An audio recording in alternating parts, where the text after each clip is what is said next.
Bismillahirrahmanirrahim. Assalamualaikum warahmatullahi wabarakatuh. Alhamdulillahirabbil alamin. Allahumma salli ala Muhammad wa ala ali Muhammad.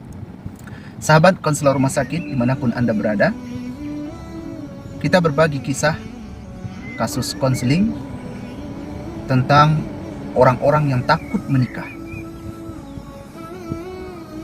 Dia merasa bahwasanya pernikahan itu adalah awal kehancuran dalam hidupnya. Dia merasa bahwa menikah itu adalah sumber masalah yang besar.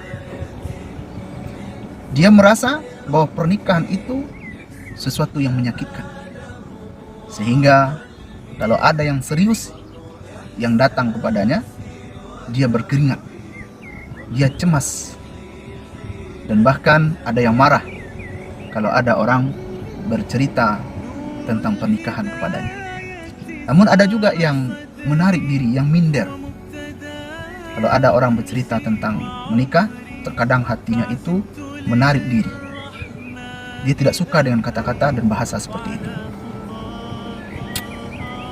Apa penyebabnya? Dari kasus-kasus yang saya temui, yang pertama, kita bertemu dengan klien sudah berumur 27 tahun. Dia takut menikah karena trauma masa lampau. Waktu dia kecil, waktu sebelum SD dan setelah dia SD, dia dititipkan oleh orang tuanya di beberapa tempat saudaranya, dan dia mengalami pelecehan seksual. Sehingga dia membayangkan bahwa pernikahan itu di sana ada hubungan suami istri, dan itu adalah sesuatu yang menyakitkan dan melecehkan harga diri. Sehingga dia tidak suka yang namanya hubungan serius. Tapi dia bisa berteman juga, bahkan akrab dia dengan laki-laki.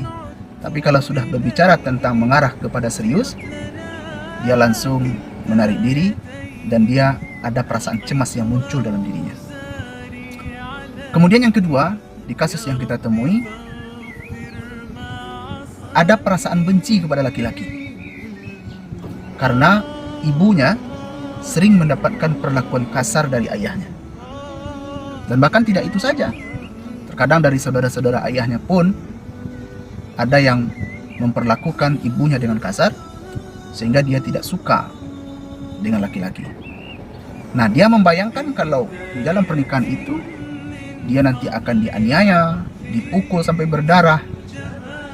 Dan dia mengatakan bahwa laki-laki itu ya, maunya diberikan pelayanan yang maksimal saja. Dan dia khawatir kalau itu tidak bisa dia lakukan, nanti dia akan dianiaya. Ada juga kasus yang ketiga, dia takut menikah karena dirinya tidak mampu. Ini dia laki-laki, karena dirinya tidak mampu menunaikan kewajiban sebagai seorang laki-laki. Dan dia kalau menikah, nanti orang-orang akan fokus kepadanya, memperhatikannya, dan dia takut, cemas kalau dia menjadi bahan perhatian oleh orang-orang sekitarnya. Nah, kalau hal ini ada pada diri sahabat, atau juga mungkin video ini bisa disebarkan kepada yang lain, apa yang harus kita lakukan? Yang pertama, tentu datang kepada konselor atau psikolog. Di sana bisa menceritakan apa yang dirasakan, hal-hal apa saja yang pernah terjadi, sehingga ada perasaan cemas, perasaan takut, dan itu tidak sebagaimana lumrahnya orang-orang melakukannya. Nah, setelah nanti kita ceritakan, ya, bisa nanti dengan pendekatan teknik katarsis, ya, seseorang meluapkan unek-unek masalah yang ada pada dirinya. Kemudian konselor memberikan teknik-teknik tertentu sehingga bisa menjadi plong, menjadi terhapus memori-memori yang pernah tersimpan, dan itu tidak baik. Nah, kalau sekiranya itu tidak memungkinkan, Anda bisa melakukan, sahabat bisa melakukan atau memberikan pemahaman kepada diri bahwa kita ini adalah produk masa lampau, produk masa lalu. Apa yang terjadi di masa-masa yang lalu itu bisa membentuk sikap dan perilaku seseorang. Nah, berikan keyakinan kepada diri, wahai diri, engkau adalah diri yang ada saat ini, bukan lagi masa yang telah berlalu. Biarkanlah itu menjadi pelajaran agar tidak gagal di masa yang akan datang. Jadi jangan dibuat itu jadi kenangan, karena ada sebagian orang biarkanlah masa lalu itu menjadi kenangan di dalam hidup. Tidak. Kalau dia menjadi kenangan, dia akan terus membayangi hidup kita. Kita adalah kita saat ini, bukan bayangan buruk di masa yang telah berlalu. Maka itu memori itu harus dihapus. Jadi alam sadar, ambang sadar, dan alam bawah sadar.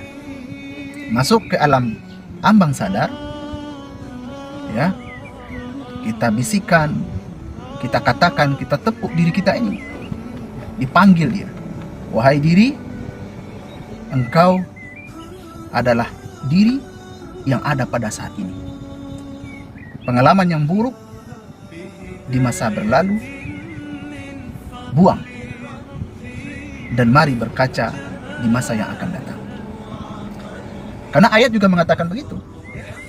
Ya ayyuhalladzina amanu taqullaha wal tanzur nafsum ma qaddamat lighad wattaqullaha innallaha khabirum bima ta'malun.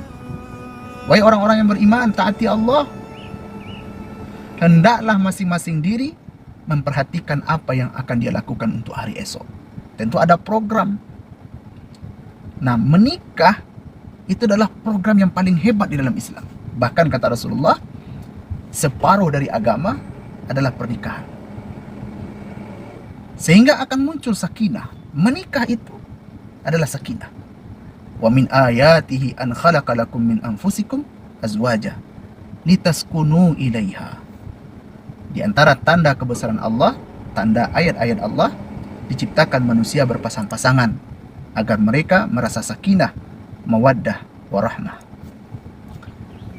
Nah, kemudian selanjutnya, yang ketiga, jika pertama tadi Anda ke psikolog, ke konselor, kalau memang nggak bisa, mulai membaca diri, mengelompokkan apakah ini pengalaman masa lalu.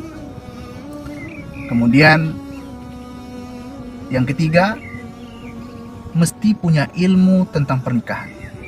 Mulailah mencari. Apa itu menikah? Bagaimana menikah di dalam Islam?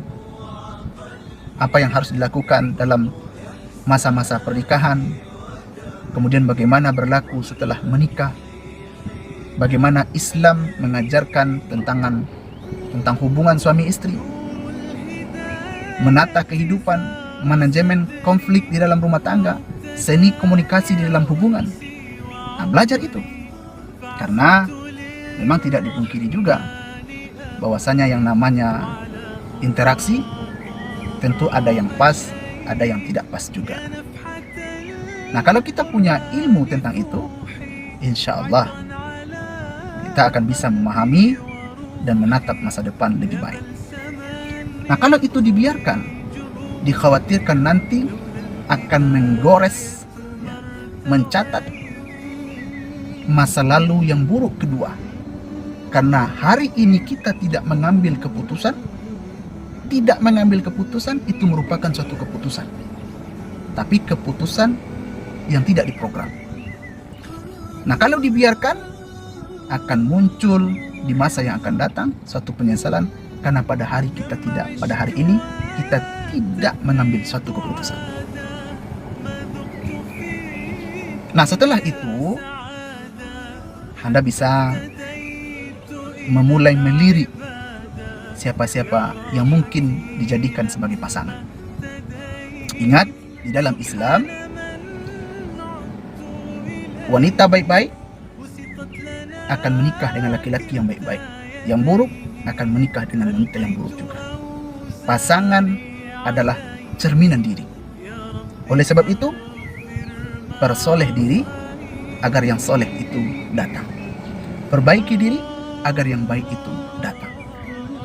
Jangan keliru. Ada sebagian orang yang keliru.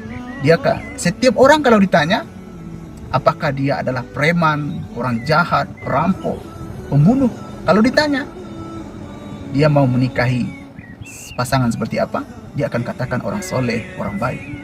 Tapi dia tidak sadar bagaimana dirinya, apakah pantas mendapatkan orang baik, orang soleh tersebut. Maka jodoh adalah cerminan diri. Perbaiki diri, persoleh diri agar mendapatkan yang terbaik.